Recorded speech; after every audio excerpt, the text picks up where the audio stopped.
So ngayon po ay mag-recap muna tayo about sa learning and thinking styles and multiple intelligences bago tayo magpatuloy sa part 2. So dito ay binigyan ko kayo ng trivia about kay Howard Earl Gardner. Siya po ay 81 years old na po at hanggang ngayon po ay buhay pa rin po siya. Siya ay isang American psychologist na naging professor sa Harvard University. So, sa theory niya, mababasa yun sa kanyang libro noong 1983, sinulat niya na Multiple Intelligence.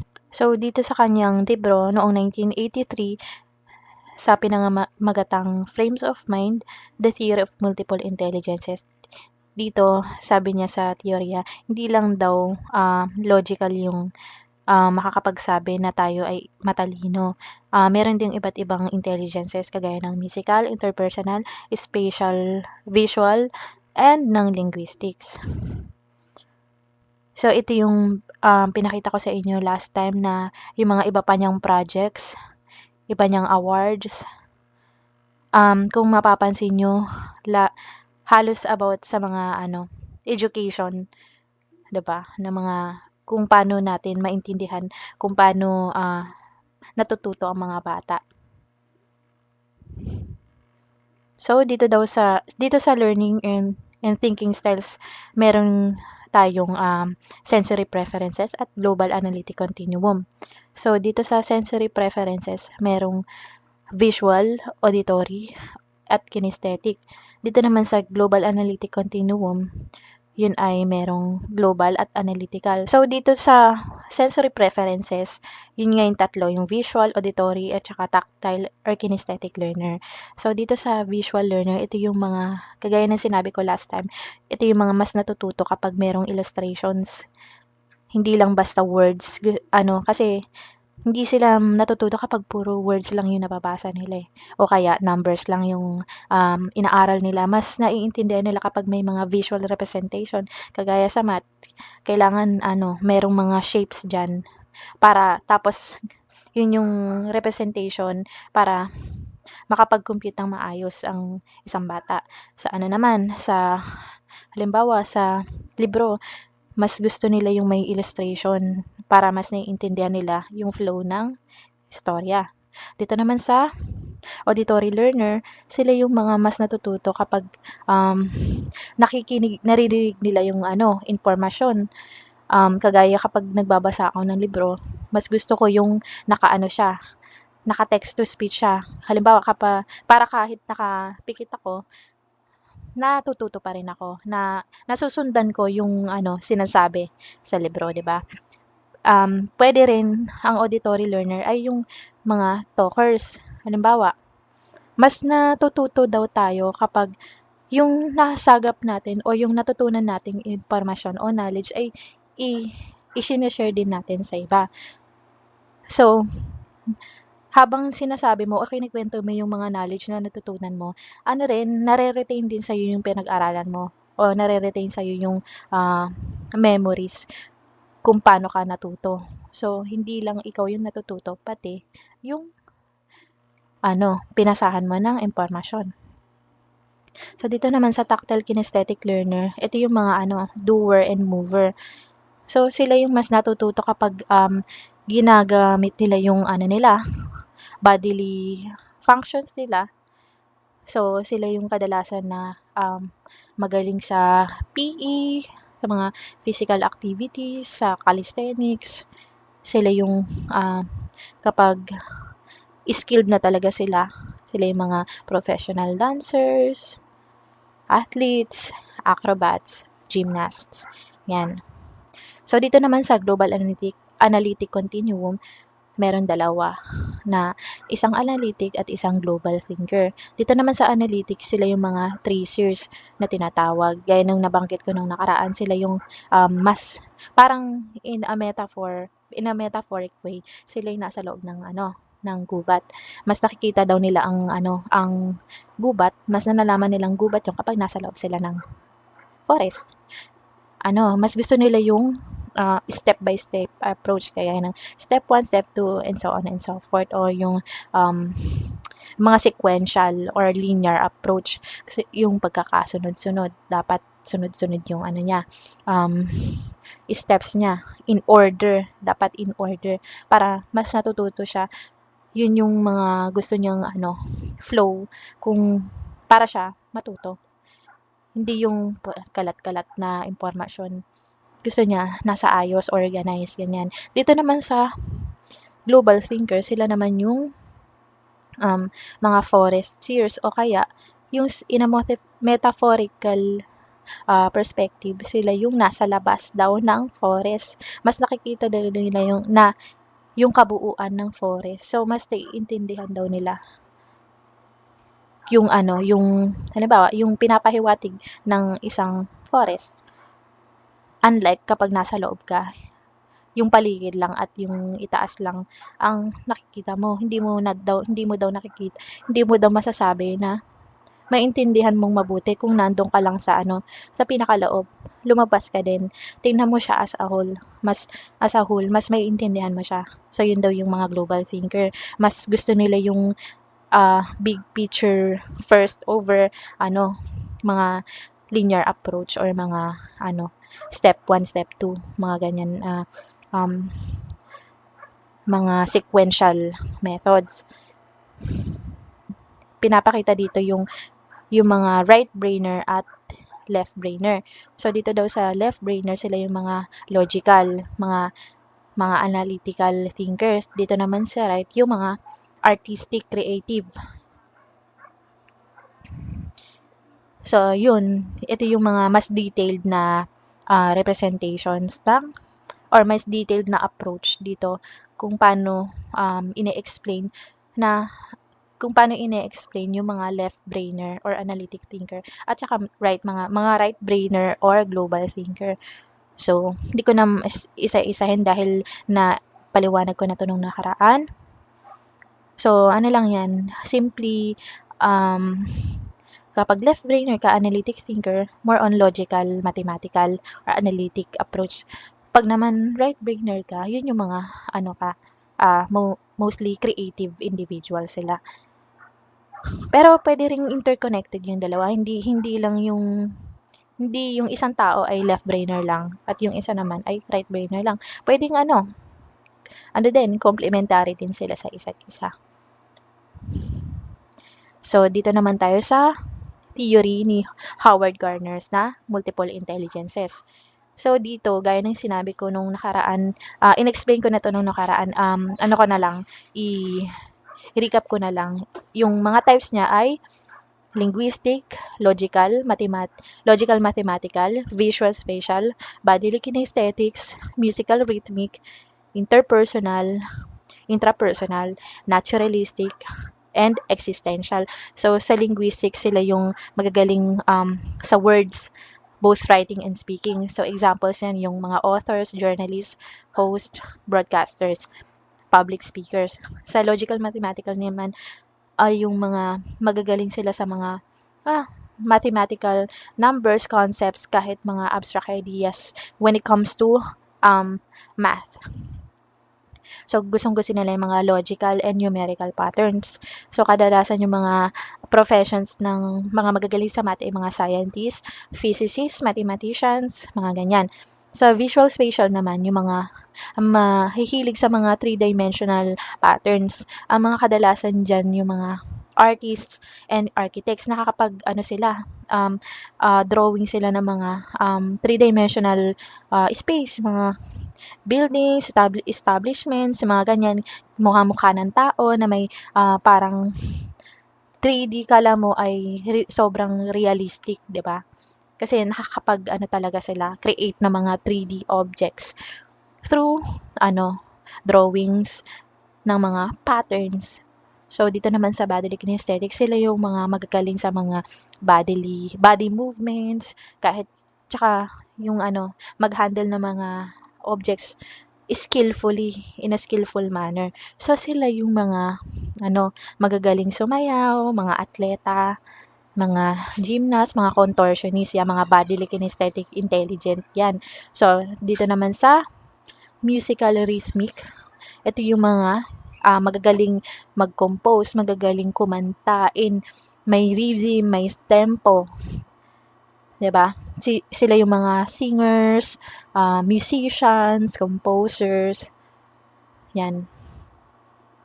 Dito naman sa interpersonal at intrapersonal, pinagbuklod ko na sila kasi, connected naman sila, interconnected naman sila. Pero tip ko lang sa inyo para mas maalala niyo, kasi 'di ba nakakalito yung interpersonal at intrapersonal. So, ang ibig sabihin lang ng tandaan niyo na ang interpersonal ay communications between. So, ang interpersonals ay communication between two or more individuals. So, sila yung mga empathic na tao, na mga marunong makisimpatya sa ibang tao. Magaling sila makipag-communicate sa mga tao. Nakakapag-express sila at nalalaman din nila or mas naiintindihan din nila yung mga thoughts, feelings, and emotions ng ibang tao. Sila kadalasan yung mga teachers kasi nakakikipag-usap sila sa mga estudyante, 'di ba? Magaling sila gumawa ng rapport sa maraming tao. Pati na rin ang mga therapist. So, mas naiintindihan nila yung nararamdaman ng ibang tao.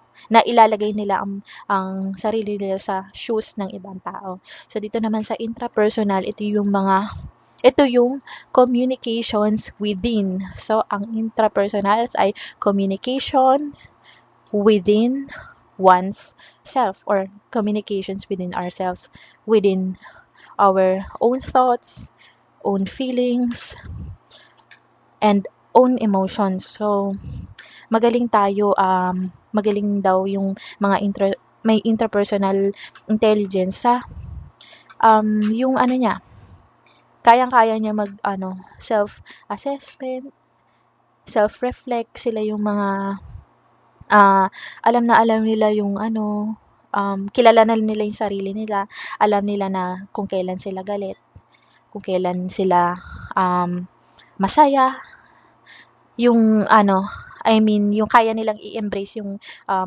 sarili nilang emosyon in a healthy manner. So, sila kadalasan yung mga philosophers at psychologists, mga ganyan. Dito naman sa naturalistic, sila yun nga, yung magagaling mag-recognize ng mga plants, animals, and other species sa kingdoms, 'di ba? So, sila yung magagaling mag-names ng mga kung ano yung scientific ng ganitong plants, ng flowers, ng mga fruits.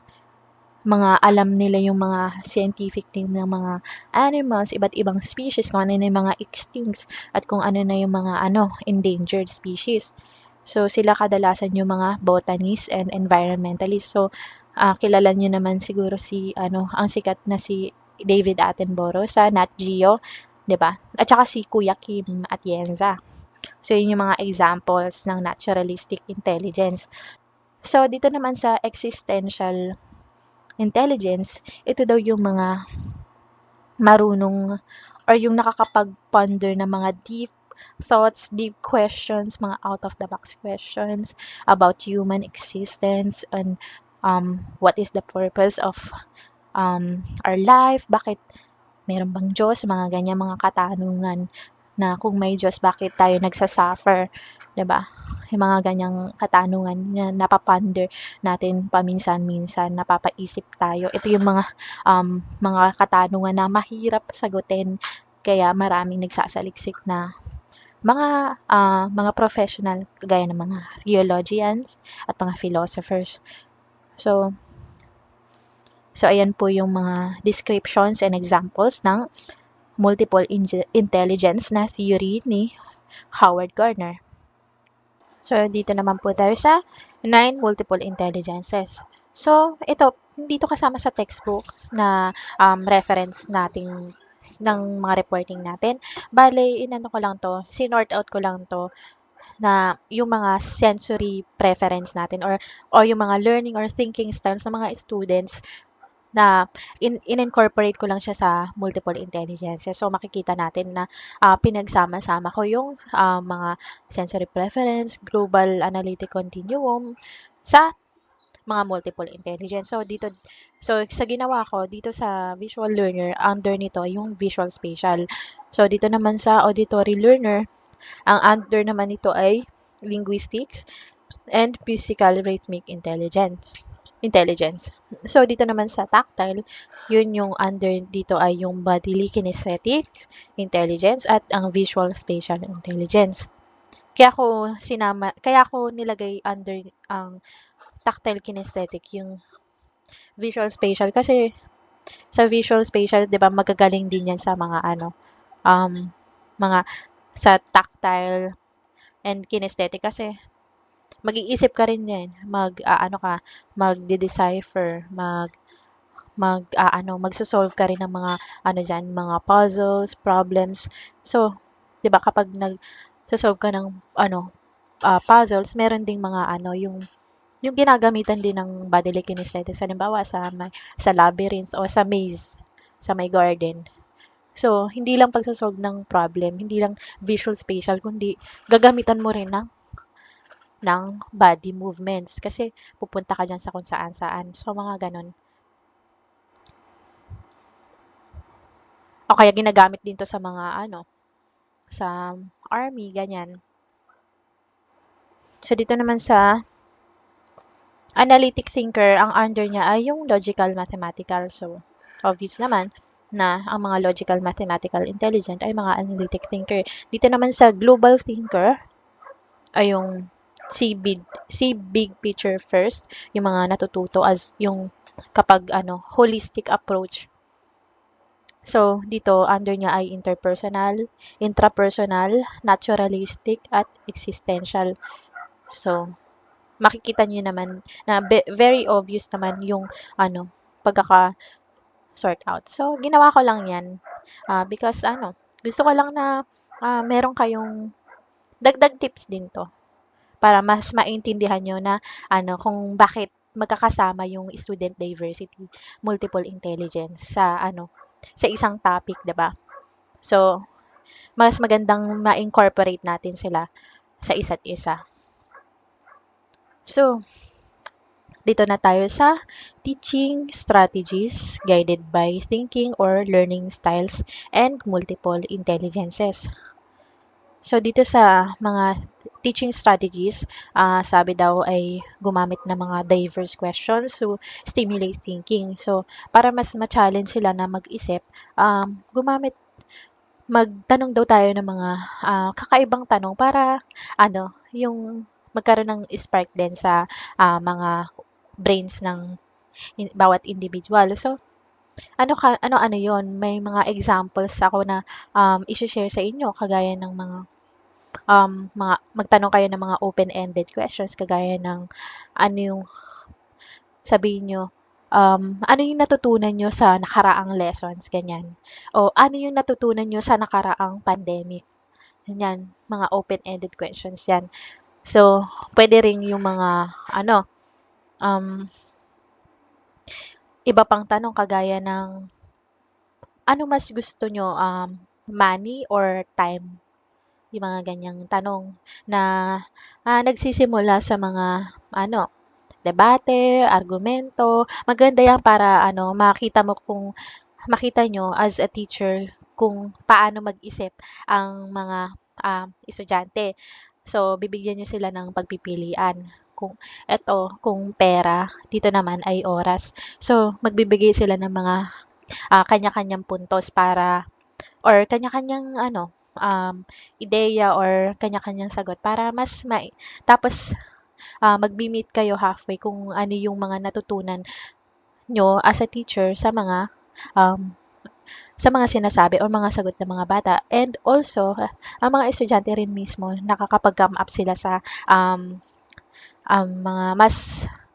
nakakapag-come up sila sa mga impormasyon na natututunan din nila sa mga kabilang panig, 'di ba?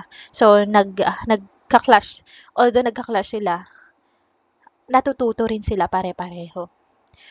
So dito naman sa give a broad overview of the material. So dapat hindi lang yung magpakita ka lang ng mga visual aids,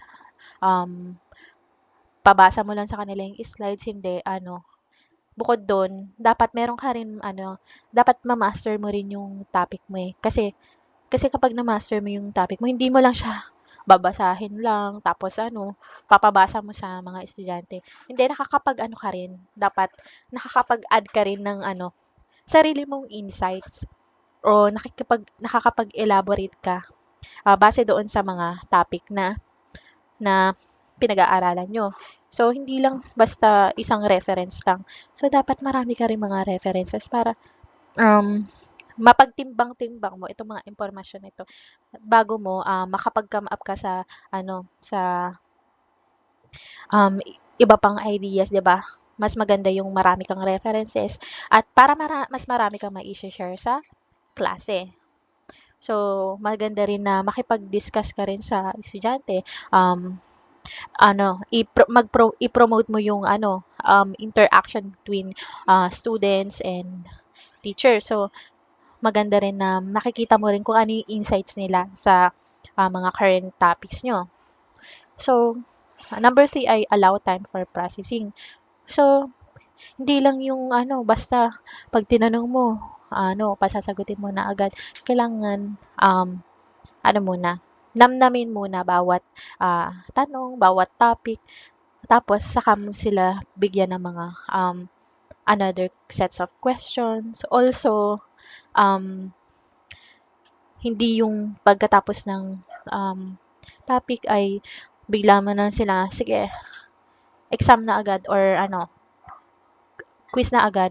Allow time muna para makapag-nilay-nilay sila, makapag-review-review and makapag-reflect para makapag-come up din sila sa mga, um, magagandang sagot, 'di ba?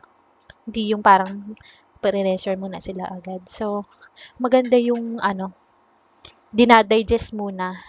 Kahit ikaw as a ano, as a teacher, magandang dina-digest mo rin yung knowledge, 'di ba? Na shine-share mo. 'Di ba mas maganda yung parang hinihimay-himay mo na yung mga ano, mga yung topic, himay-himay na yung mga detalye ta's habang shine-share mo sa kanila mas naiintindihan nila yung mga ganyan. Mas mas maiintindihan nila, mas ano, mas mabilis nilang maa-absorb, 'di ba, ang information. So, dito naman tayo sa, integrate both brain hemisphere. So, bilang teacher daw dapat ano, hindi ka lang more on ano lang, numbers, ano ka rin, 'di ba, analytical 'yon, yung mga numberings, mga logical problems, dapat meron ka ring ano, samahan mo rin ng ano, may pagka-global thinker or right brainer. Samahan mo ng creativity, mag-drawing ka ng ano diyan, mga shapes, tapos 'yun lagyan mo ng mga ano, numbers. So 'yun, mas natututo sila pareho, hindi lang nung mga ano, left brainer, pati yung mga right brainer din daw mas natututo, mas nakakapag-ano, cope up sa mga mathematical problems. Example lang yon ng ano, pag-integrate ng both brain hemispheres. So, dito naman sa set clear goals before activities. So, bago ka magpa-quiz o um, activities sa mga estudyante, bigyan mo muna sila ng ano, ng goal. Bigyan mo sila ng ano, hint kung para saan 'to. Kasi kapag sinabi mo 'yun ano, so gagalingan nila, gagawan nila ng paraan para mas maganda yung kalabasan ng mga ano nila, activities o mga seat works, mga quizzes, ganyan. So, kailangan may mga ano tayo, clear yung ano natin, yung mga goals, yung rubrics pa i-ano niyo, i-share niyo sa estudyante para ano sila, yun nga, para makapag-prepare sila before doing an activity. So, dito sa warm up before the lesson development. So, ito yung mga ano, bago ka magsimula ng topic mo, 'di ba? Kadalasan mahaba yung topic. Minsan nag-e-extend pa nga. So, bawat topic dapat meron kang ano, mga um, icebreaker o kaya ano ka muna, pause ka muna, mag-ano ka, makipagkuwentuhan ka muna, mag-share ka ng ano mo, insights or mga wisdom or yung mga kwento na kapupulutan din ng aral sa mga estudyante mo. So, ayun, yung mga example ng mga pag-warm up before lesson. So, dito naman sa use multisensory means for both processing and retrieving information. So, ito yung ang multisensory yung kailangan sama-sama. Meron kang audio, visual, at saka bodily kinesthetics na i-integrate mo sila pare-pareho para makapag-cope up yung mga estudyante mo na iba't iba ang pamamaraan kung paano sila matuto.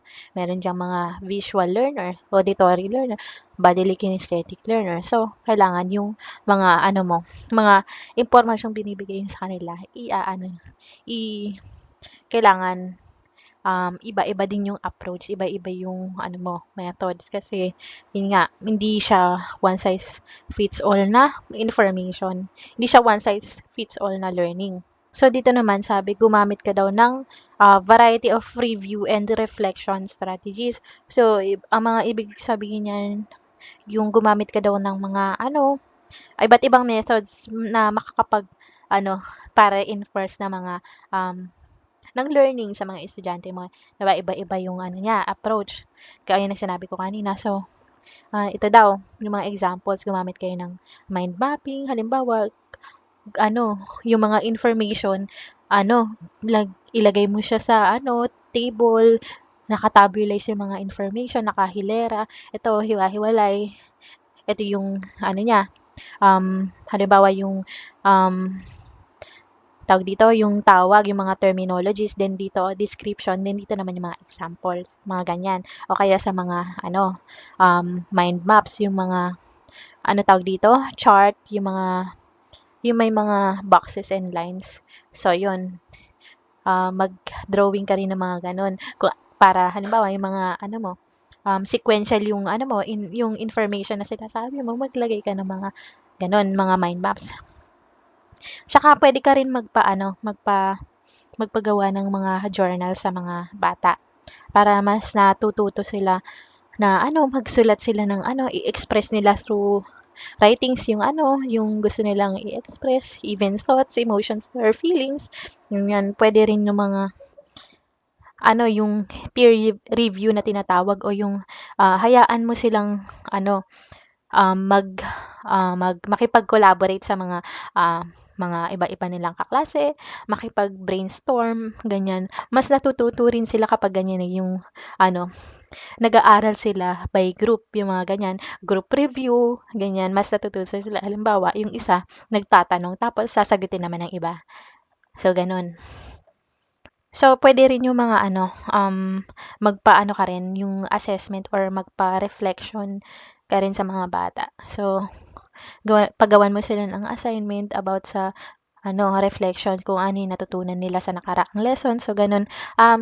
Yun din mo matetest kung may natutunan yung mga bata kasi syempre, kailangan mag-come up sila sa 'di ba, sa mga kailangan related yung sinasabi nila sa nakaraang topic. So, malalaman mo doon kung nag-aral talaga yung bata o hindi.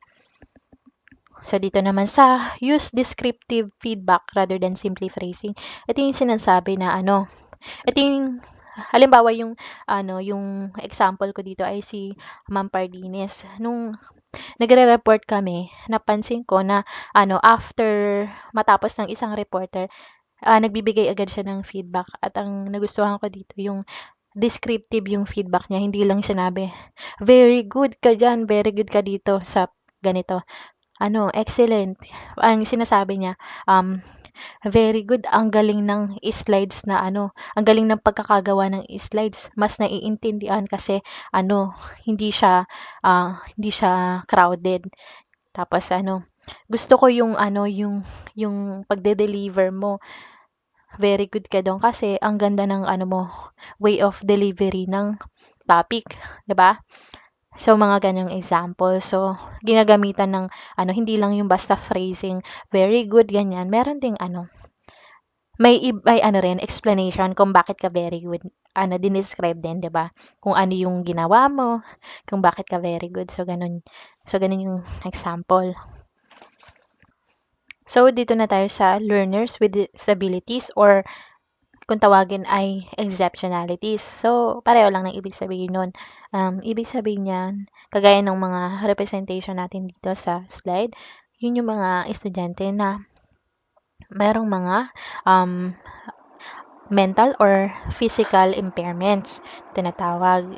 So, meron dito mga may tawag dito, may difficulties sa kanilang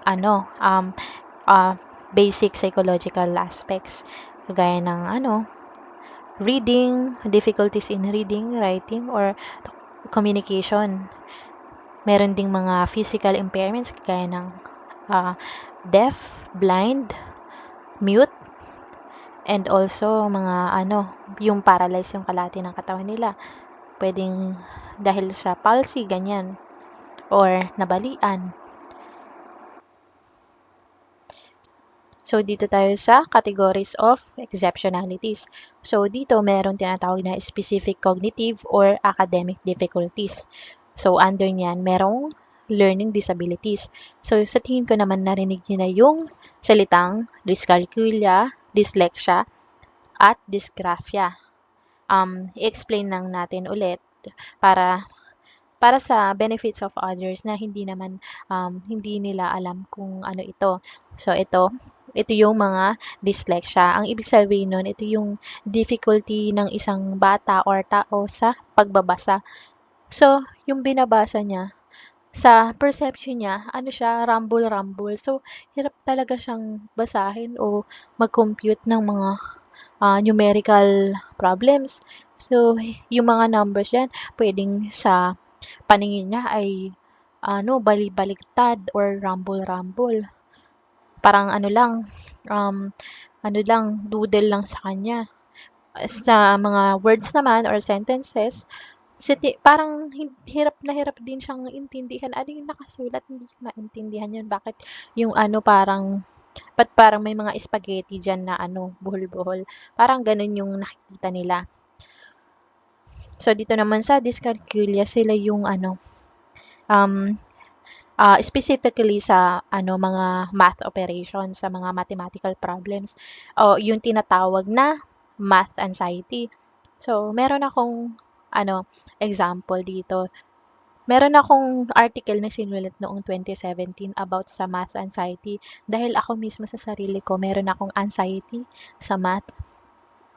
Pero 'pag nag-aaral naman akong mabuti, halimbawa i-study ako sa sarili ko, kailangan ma-overcome ko 'tong fear ko sa ganitong mathematical problem. So, ginagawan ko talaga ng challenge yung sarili ko. Kailangan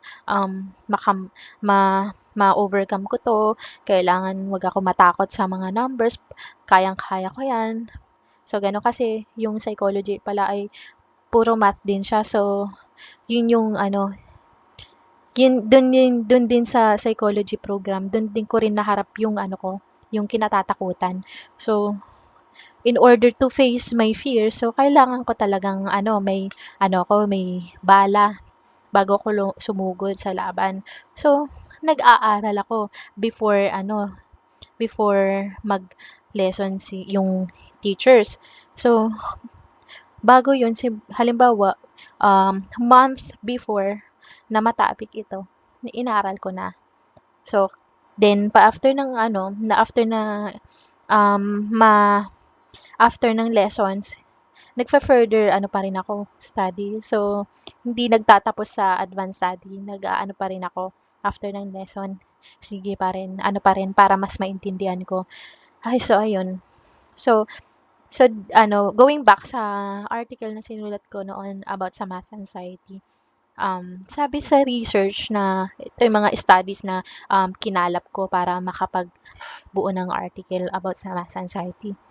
So, sabi sa na-research ko, itong mga bata o kahit mga adult na may math anxiety, mas hindi sila natututo kapag ang mga teachers daw o professors ay mga terror o yung mga tinatakot ang estudyante na babagsak ka kapag hindi mo ito nasagot. Kailangan ka dyan. tumayo ka diyan maghapon hangga't hindi mo kayang sagutan 'yan, maiwan ka diyan. Yung mga gano'n, hindi daw natututo ang bata or kahit na adult kapag tinatakot mo yung isang bata, 'di ba?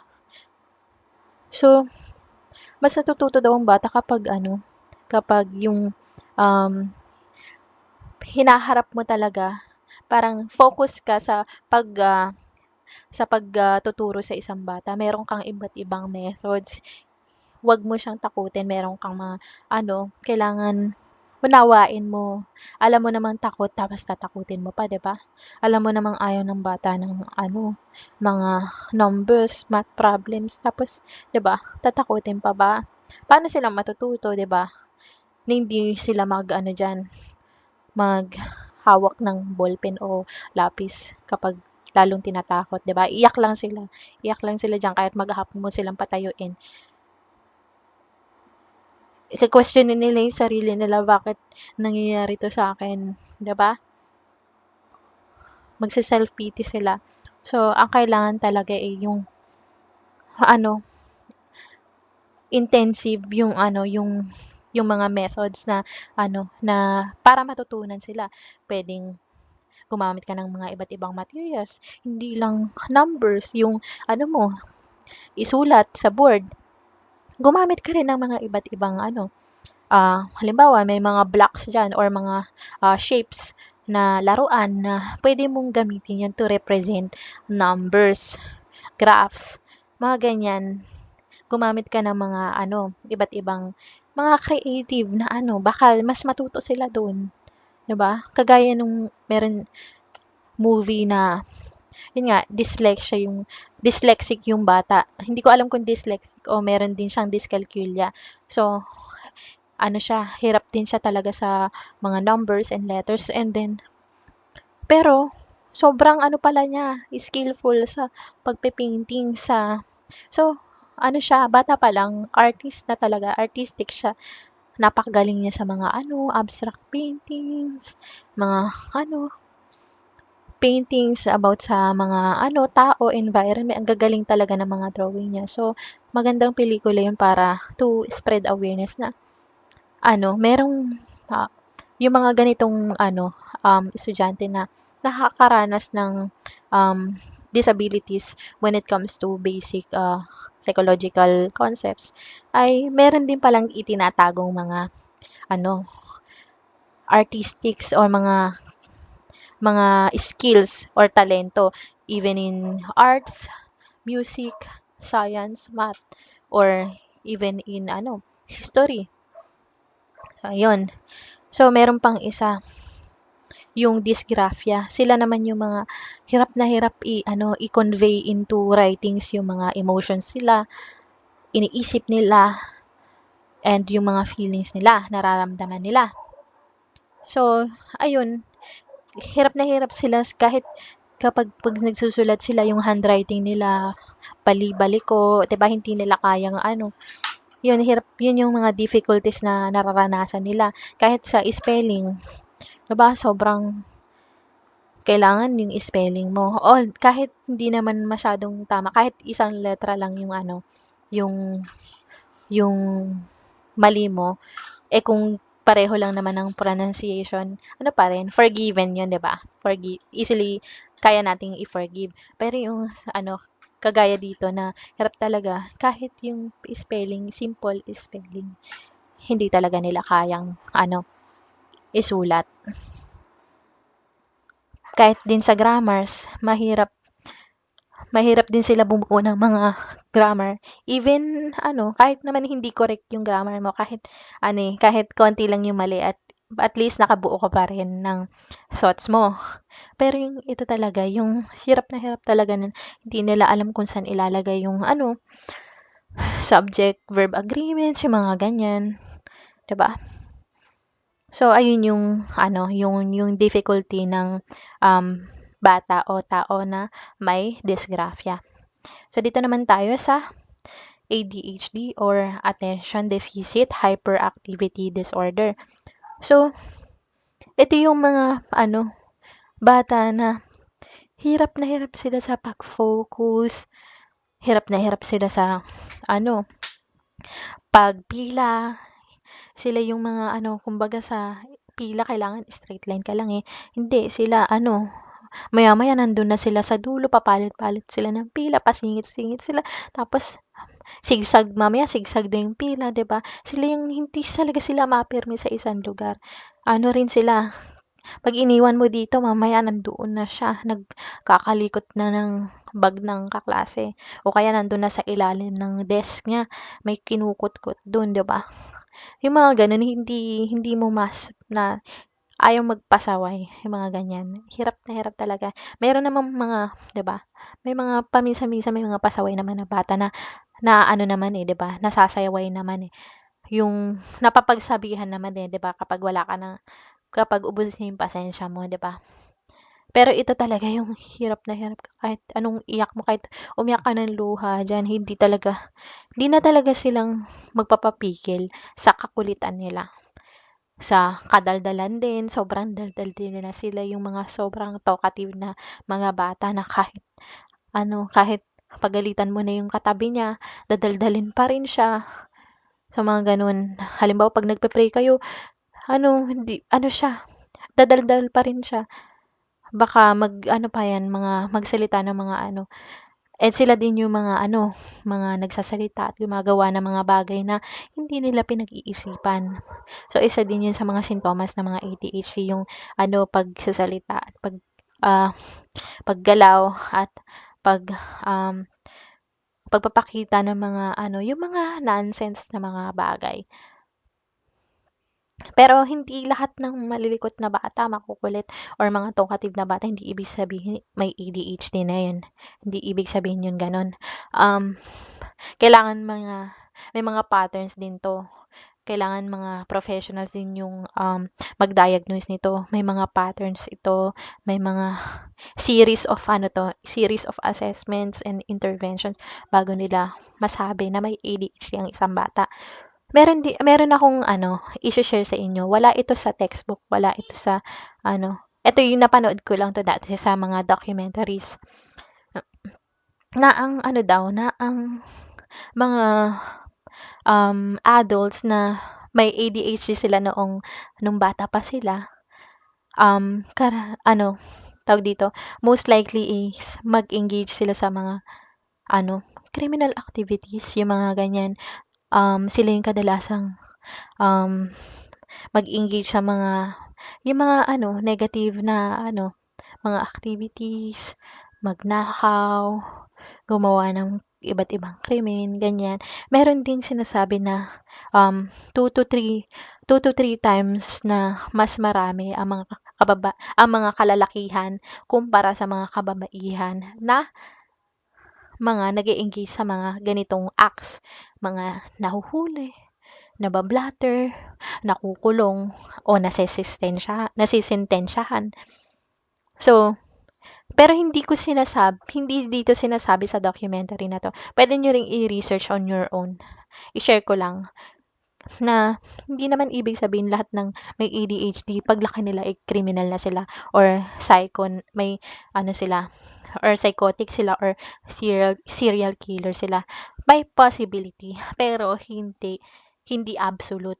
Teorya lang naman ito. Kaya ang kagandahan nito sa ibang bansa, yung mga batang may ADHD ay inaano na talaga nila, parang sinasali talaga nila sa mga interventions, sa mga rehabilitations para nang sa gano'n, eh, hindi man mawala yung ADHD, yung disorder, hindi man mawala kasi nandiyan na 'yan, ano, mabawasan man lang yung pagka-trigger, mabago man lang yung environment ng bata para hindi hindi nila dalhin paglaki nila yung mga ganitong mga, um, ah, pagpapasaway nila. Kasi pagdating ng araw kapag hindi tayo aware sa ganyan, so hindi tayo aware na, ganito pala 'pag itong pagiging pasaway nila ng bata, eh, mas lalala pa pala paglaki nila.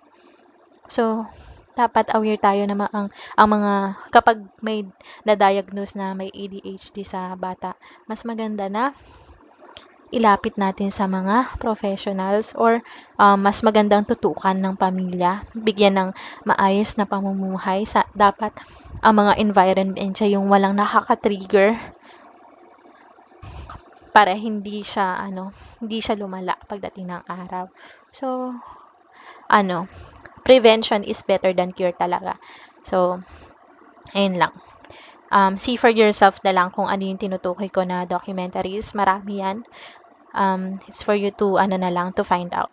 So, dito tayo sa speech and communication disorder. So, may example ako na, maaaring si Mr. Bean ay may speech com disorder. Hindi ko sinasabing absolute, maaari lang kasi, 'di ba? Parang kagaya rin niya yung mga may speech com disorder, yung hindi nagsasalita, parang minamam lang or hinaham lang yung gustong sabihin. Hirap na hirap i-convey into words yung gusto niyang, yung thoughts niya, yung feelings and emotions niya. Although hindi naman talaga, sinasabi ko lang na parang ganon, parang si Mr. Bean, pero hindi ibig sabihin, may sakit yung karakter niya. Hindi. Kasi, maaaring silent comedy naman talaga itong Mr. Bean na program. Kasi hindi lang naman siya yung hindi nagsasalita, 'di ba? Pati yung ibang tao sa paligid niya. Wala rin naman dialogue eh. Kaya masasabi natin na silent comedy talaga ito. Pero yung karakter lang niya ay parang may speech com disorder. Yung sinasabi ko. So, dito naman tayo sa social, emotional, and behavioral difficulties. So, isa dito yung autism o yung hirap makipag-interact, makipag-communicate, at makipag-socialize na mga individual, lalo na sa mga kabataan. Sila yung mapapansin natin na kahit anong mangyari sa paligid, kahit ang saya-saya ng paligid, sila yung mga nandito lang sa sulok, hindi naman necessarily nagmumukmok. Yun talaga yung nila karakter eh. Yun yung behavior nila eh. Yung lang, lagi lang nasa sulok, nakatungo. May sinasabi pero wala namang kausap. Hindi ibig sabihin baliw. I mean yung may marami siyang mga thoughts din pero hindi naman niya na-i-share eh. So, halos sarili lang din niya yung nakakausap niya, mga ganyan. So, dahil nga hindi sila madalas makipag-interact o makipag-socialize sa mga tao, kahit mga kaedad niya, kahit mga kapamilya niya. So, rin, hirap din siya, yung verbal ability niya ay, rin, nagkaroon ng depekto. So, sila yung kapag nagsasalita ay nauulit yung syllable ng isang word. So, halimbawa kapag sinabi niya pero masasabi niya pero gano'n. So, 'di ba? Naapektuhan na rin yung verbal ability nila. So, pero kahit na gano'n na may mga difficulty sila sa mga basic psychological aspects kagaya ng pagsasalita, pagbasa, pag-communicate sa mga tao. Meron pa rin silang yung iba dito sa mga may autism, yun yung mga sobrang talino sa ibang aspeto. Hindi sa basic psychological aspect, kundi sa mga ibang aspeto kagaya ng meron silang mga talento o skills. Yung iba dyan sa may autism, magagaling sa science, sa history, sa astronomy, sa math. 'Di ba? So, kahit na may pinagdadaanan sila or mga difficulties na nararanasan sa kanilang sarili, meron pa rin silang halos natural na sa kanila yung mga talents or skills na meron sila. Kadalasan pa nga dyan, parang yun ang sobrang natural lang sa kanila yung maging artist, maging historian. What I mean is sobrang sila, ang gagaling nila maalala nila, sobrang na-memorize nila yung mga events, kahit ng mga nakaraang kahit ng mga sobrang tatagal na ng mga events. Sobrang meron talagang halos parang savant or genius na kung tawagin. Kahit na may sila, difficulty sa isang area, meron at meron talagang area na halos na master na nila. So, dito naman sa mental retardation, ito yung sobrang bagal nila matuto. Halimbawa, 14 years old ka na or 25 years old na yung isang tao, pero yung learning ability mo ay parang, or yung IQ mo ay pang toddler. Ganon. So, madalas na ito yung mga kailangan ng talaga, tutukan, kailangan may talaga, iba't iba yung mga methods nito talagang integrated. Dapat ito yung mga pinapaaral sa mga special school, special education, tutukan ng mga kailangan mga professionals din yung mga magtuturo sa kanila. What I mean is professional in terms of behavior ng mga bata, lalo na yung may mga exceptionalities or yung disabilities. So, kadalasan dyan yung mga nurse or psychologist, yung mga teacher nila. So, dito naman sa emotional conduct disorders, ito yung mga yung sobrang yung may problema talaga sila sa nila, sa emotions, feelings, tsaka yung sa nila, sa behavior nila, yung sila yung madalas napapa-guidance, yung sobrang sutil talaga nila, yung parang pain in the ass or yung sakit ng ulo sila, hindi lang sa pamilya, pati rin sa mga teachers, pati sa mga school or principal, maging guidance counselor. Ito yung mga parang laman ng ng guidance kung tawagin. And then also, meron ding yung mga emotional disorders. Ito yung may mga anxiety, at saka depression. So, ito may mga conduct and emotional disorder. Sila yung mga kailangan ng pasensya, kailangan ng mga second chances. Huwag bitawan kasi sila mismo sa sarili nila, bumibitaw na sila eh. 'Di ba? Yung mga anxious. Halimbawa, makakita pa lang ng math professor, iiyak na.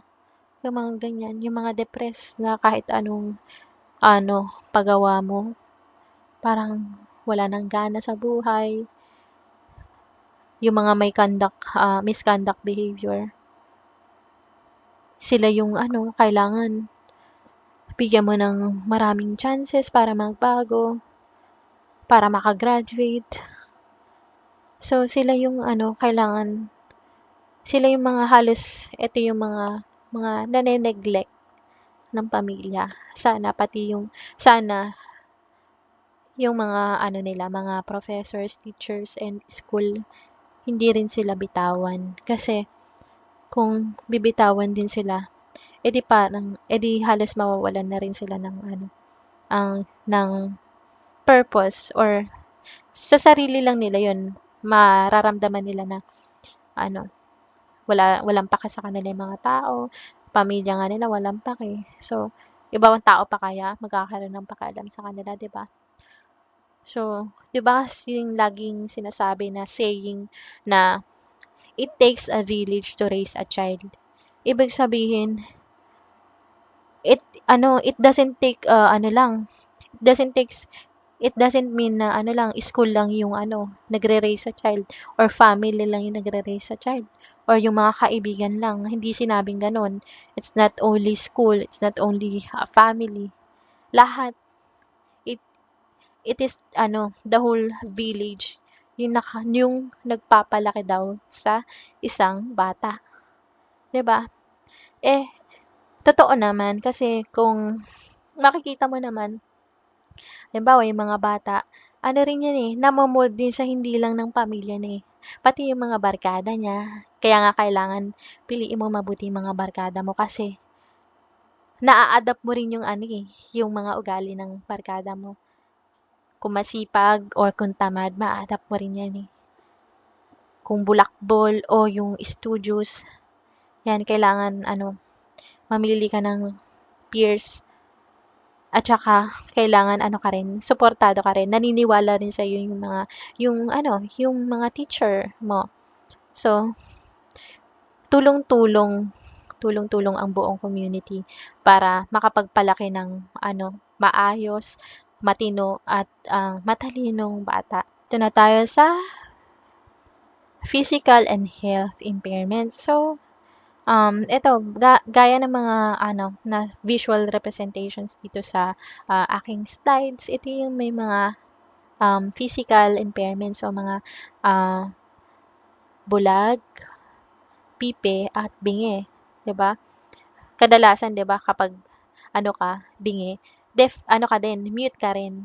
Kasi hindi mo naman maririnig yung ano ka nga eh, may problema ka nga sa pandinig, hindi ka rin makakapag-communicate na maayos, hindi ka makakasalita. Kasi hindi mo naman narinig yung ano eh, yung words. So, papaano mo masasalita yun? So, kadalasan ng mga deaf ay mute din. Pero meron din namang mga mute na may problema lang naman siguro sa ano, may problema sila sa part ng ano nila, um, mouth or ngala-ngala, ganyan. Kasi mayroon din akong kakilala na gano'n. May nakakadinig siya, hindi siya bingi, pero may problem lang siya sa ano niya, ibang uri ng cleft palate yung problem niya. So, yun, hindi siya nakakapagsalita. So, meron din tayong severe and multiple disabilities. So, yun nga yung nabanggit ko rin kanina. Yun nga, ano, mga malala na talaga, yung hindi lang isang mata ang bulag sa kanya. Talagang total blind siya. Total blind, wala na talagang makikita kahit liwanag. So, sila talaga kailangan matututo sila sa paggamit ng brailles na tinatawag. 'Di ba? Din naman sa mga visual, yung may problema sa visual, yun nga yung braille, paano sila matututo, gaya ng braille base sila sa tulong ng braille. Doon naman sa mga pandinig, problema sa pandinig, yun yung mga kailangan nila ng mga hearing aid or even implants like yung cochlear implant na tinatawag, na i-implant siya sa loob ng ano mo. Yun yung isang way para makarinig ka kahit ano lang, kahit konti, makakarinig ka ng mga noise or words sa paligid mo. And then, yung sa ano naman, sa giftedness. So, meron tatlong ano siya, category. Merong gifted, merong genius, at saka savant. So, sa gifted, ito yung mga above average yung mga scores nila. Sila yung kadalasan mga top-notchers sa mga exam, board exam, sila yung mga honorable mentions. So, meron din tayong mga organization para sa mga matatalino eh. So, pwede rin silang makasali sa mga, halimbawa, Mensa. Meron ding Mensa Philippines. So, doon naman tayo sa genius. So, yung mga genius, sila yung mga extremely intelligent na mga individuals. Sila yung halos 140 pataas yung IQ score nila. So, ito yung mga sobrang tatalino na nito na nakaka-formulate sa sobrang talino na sila yung mga nakaka-formulate ng mga mathematical equations, ganyan, kagaya nila Einstein. Tapos, doon naman sa sa genius, pwede rin yung mga scientist na nakaka-discover. Yan, nakakapag-come up sa mga bagong medical breakthrough, yung mga ganyan. Dito naman sa savant, ito yung sobrang extraordinary na sila. Sobrang kakaiba na, extraordinary na, lampas na sa 180 pataas yung IQ nila. Ito kadalasan yung mga yung nabanggit ko kanina sa may autism. Meron akong na-research na mga possibility na may autism ay example ay si Albert Einstein daw. Si Albert Einstein daw, possibly siya, may autism siya. Although matalino siya, sobrang talino niya, 'di ba? Pero meron din siyang may history daw siya na nakakakuha daw siya ng mababang grades o kaya na-expel siya sa ibang school, palipat-lipat din siya ng ibang school. So ganun. Meron din akong meron akong sinulat sa isang magazine na about kay Kim Peek. Isa siyang savant pero rin siya, may autism din siya. Ibig sabihin, meron siyang mga basic physiological na disabilities. So, ibig sabihin, pa rin, alaga pa rin siya sa niya, physical health. Mga physiological needs niya. Hirap siya makakain on his own, hirap siya maligo on his own. So, yung niya, yung tatay niya yung nag-aalaga sa kanya, even in his middle age. Sa tingin ko ngayon, nasa senior years na siya, alaga pa rin siya ng niya, tatay niya, pinapaliguan, sinisipilyuhan, binobotones yung polo, sinusuot yung damit, sinusuotan ng belt, so ganyan. So, siya, di naman disabled, pero yun nga, kailangan ng help lagi sa mga ganyan, physiological needs niya. Pero, sobrang niya, siya yung tinawag na human encyclopedia. Di ba mayroong mga human calculator, human dictionary, human encyclopedia, tsaka yung human yellow book or yung telephone book. Kasi sobrang kabisado niya, halos kahit basahin lang niya, kahit ma-scan lang, dumaan lang sa mata niya yung mga phone numbers and pangalan ng may-ari ng phone numbers o kaya sa encyclopedia, yung yung mga words and descriptions, dumaan lang sa mata niya, na niya, na-memorize na niya, pati yung mga historical events. Merong sa documentary, may mga nagtatanong sa kanya, mga students, na, okay, kailan nangyari itong, itong event na to? Tapos, masasagot niya agad, ayan nangyari ng mga ganito, 1854. Pati petsa, pati yung araw mismong araw, halimbawa, Wednesday, na 1854, alam niya. Tapos, sa naaalala ko, basta sinulat ko yun nakalimutan ko, may may isang hemisphere siya na wala. Parang, or isang lobe ang wala. Parang something about, parang left hemisphere or something, frontal lobe, parang wala siyang ganon. Meron siyang kulang. Pero, ayun nga, hindi, kulang man, na nagkaroon man siya ng mga, basic impairments, mga physiological needs, basic physiological needs impairment. Na naman, na, tawag dito, nagawan naman ng paraan ng ibang part ng brain niya. And also, nagkaroon pa siya ng parang sobrang name-memorize niya yung mga events, dates. 'Di ba ang galing? So, may kulang ka na ngang part ng brain. Nadagdagan pa yung mo, yung skill mo or yung talent mo ng sobra-sobra. Halos natural na sa'yo yung halos na lang parang inaalmusal na lang niya yung mga ganyang memories. 'Di ba? Ang galing, ang galing. Ang pangalan nga pala niya ay si Kim Peek. Hindi ko alam kung buhay pa siya ngayon, pero ang ganda ng story niya kaya ko siya na-feature sa isang may sinulat ako sa isang magazine. May pelikula about sa buhay niya. Ang title ay Rain Man. So, ang ganda, sana mapanood niyo 'yun. So, magandang ano 'yun, buhay. Ganda ng kwento ng buhay niya.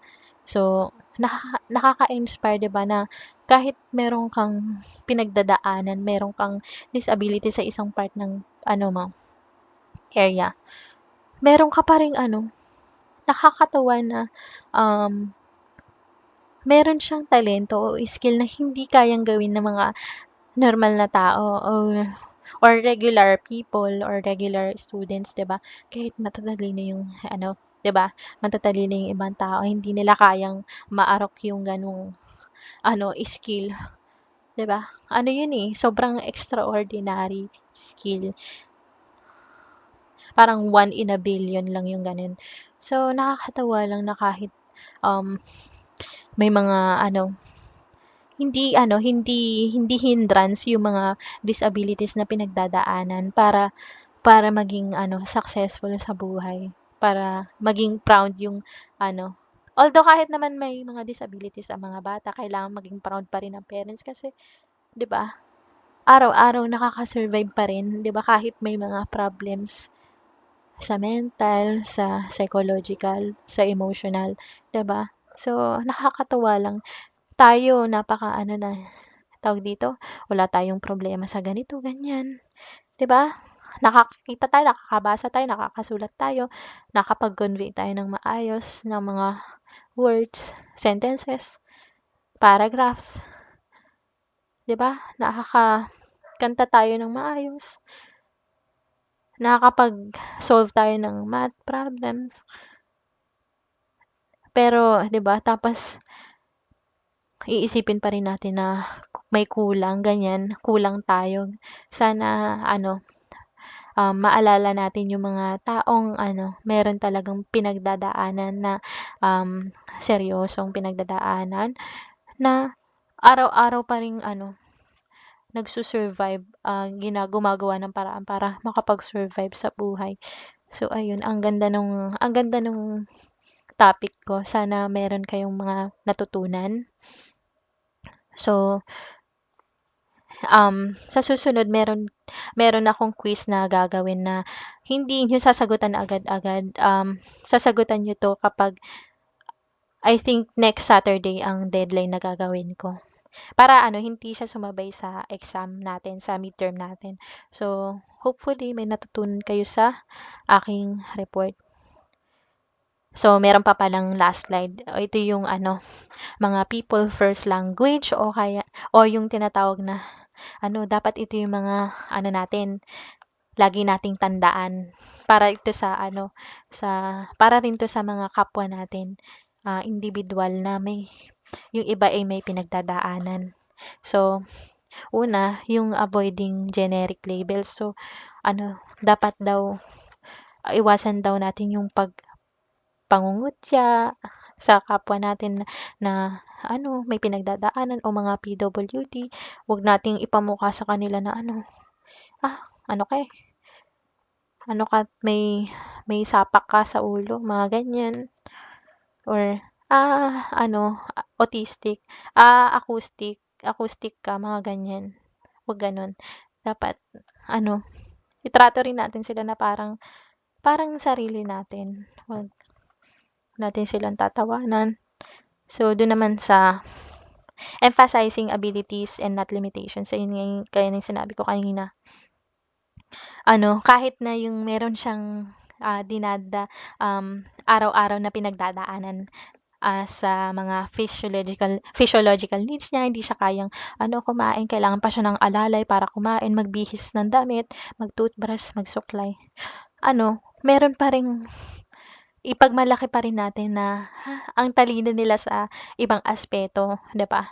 Halimbawa, matalino sila sa history, yun, maging proud tayo na ano, meron silang kakayahan na hindi pangkaraniwan, 'di ba? So, nakaka-proud yun, nakakatawa. Dapat natin silang i-praise doon sa abilities nila, hindi sa limitations na wag nating ipagdiinan na ano, o kahit matalino ka, may ano ka naman, hindi mo naman kayang ano, kumain sa sarili mo, huwag gano'n. ano pa rin, 'di ba? Gusto ba natin gawin 'yun sa atin kung meron tayong mga pinagdadaanan, 'di ba? Hindi naman. So, ayun, i-ano natin, i-congratulate natin sila lagi kapag may mga small achievements sila. So, dito naman sa avoiding euphemisms. So, ano daw, iwasan daw natin yung mga, ano, mga paligoy-ligoy na, ano, or indirect na mga salita. Ano, kasi, di ba may mga ano tayo, may mga estudyante or mga kaibigan na may pinagdadaanan din sila na disability sa mga pagbasa, pagsulat, at ano, pakikipag-communicate at pag-solve ng mga arithmetic problems. So, ano, wag natin silang tawag, um, wag natin silang asarin na ano, yung mga ganyang sa mga parang mga inaasar natin sila through words o kaya dapat ano tawag dito, huwag tayong gumamit ng mga ano, wordings or mga slangs na tayo lang nakakaintindi. Dapat ano rin, gumamit tayo ng mga layman's terms hangga't maaari. Para ano, maintindihan din nila kasi hindi lang naman tayo yung kailangan matuto eh. Sila din may mga pinagdadaanan. So, para sila matuto, kailangan gumamit din tayo ng mga angkop na mga salita na in a way na mas maiintindihan nila. Iba yung ano eh, tawag dito, 'di ba? Iba yung pag-intindi. Sino ba yung ano mas nakakaintindi, 'di ba? Ano, dapat kung sino yung mas nakakaintindi siya yung mag-adjust para sa mga individual na may pinagdadaanan. So ayun, doon naman sa avoiding implying illness or suffering, ayun nga, 'wag nating ano, paulit-ulit na ano, banggitin o ipamukha sa kanila na ano kasi, pilay ka kasi, bagal tuloy natin, 'di tuloy tayo na-late tuloy tayo, huwag gano'n. Ano, intindihin natin kasi buti nga tayo, 'di ba? Halimbawa kumpleto yung ano natin, kamay at paa. Alam na nila 'yun, alam na nilang ano, araw-araw nilang pinagdadaanan 'yun. Alam nila sa sarili nila na ano sila, bulag, bingi o pipi o um, kulang sila ng isang parte ng katawan. Alam na nila 'yun, 'wag na nating silang durugin. Kumbaga, nakadapa na nga sila eh. Tatadyakan pa natin. So, ganun. 'Wag nating pagdiinan kasi dapat yung ano, tawag dito, yung tinatawag na 5-second rule or 10-second rule. Ibig sabihin, yung hindi kayang baguhin in a span of 5 or 10 seconds, wag mo nang banggitin kasi alam na nila sa sarili nila yon na even in 5 or 10 seconds or in 1,000 seconds hindi nila kayang pagalingin yung sarili nila, 'di ba? So ayun, yung mga bagay na alam naman na talaga nila yung mga ano, hindi na secret yun eh. So, kailangan pa bang pagdiinan, 'di ba? Nakakainis yun, baka mamaya ano eh, 'di ba? Damdamin nila ng sobra yun. So, 'di ba? Ikaw rin, konsensya mo rin. So kailangan ano rin, isipin mo normal sila. Kausapin mo sila ng parang ano, kagaya ng ano, pagkausap mo sa mga ano, regular people, normal people, ganun. So, ayun, tapos na pala tayo sa topic natin. So, dito na muna tayo sa brief summary. So, ang nilalaman ng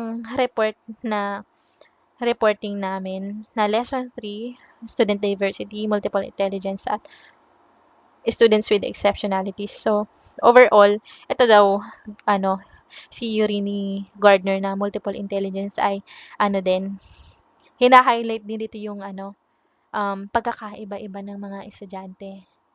Merong magaling sa math, merong magaling sa linguistics, mga ganyan, etc. At saka, ina-acknowledge natin yung mga kahinaan nila at saka mga kahinaan or mga strengths or yung kung saan sila magaling.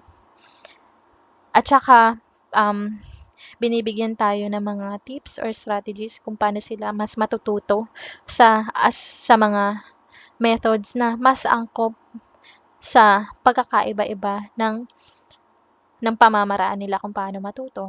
Puwedeng audio, auditory, visual, kinesthetics, analytical, or global. So ayun, kailangan matuto ang bata. Hindi lang basta matuto sila sa pamamaraan lang ng teacher, kailangan merong various methods ang mga teachers or mga